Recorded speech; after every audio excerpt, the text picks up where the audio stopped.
بسم اللہ الرحمن الرحیم۔ شروع اللہ کے نام سے جو بڑا مہربان نہایت رحم والا ہے۔ السلام علیکم ورحمۃ اللہ وبرکاتہ۔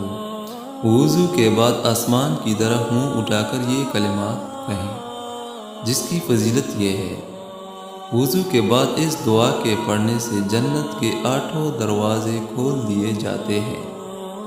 وہ کلمات یہ ہیں: اشہد ان لا الہ الا اللہ وحدہ لا شریک لہ واشہد ان محمدا عبدہ ورسولہ، یا یہ کلمات پڑھیں: اللہم اجعلنی من التوابین واجعلنی من المتطہرین، جس کا ترجمہ یہ ہے: میں گواہی دیتا ہوں کہ اللہ کے سوا کوئی معبود نہیں، وہ تنہا ہے، اس کا کوئی شریک نہیں، اور میں گواہی دیتا ہوں کہ محمد صلی اللہ علیہ وآلہ وسلم اللہ کے بندے اور اس کے رسول ہیں۔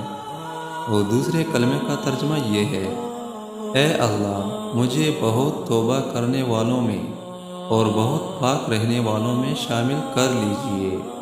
اللہ تعالیٰ اس حدیث پہ عمل کرنے کی توفیق نصیب عطا فرمائے۔ آمین ثم آمین۔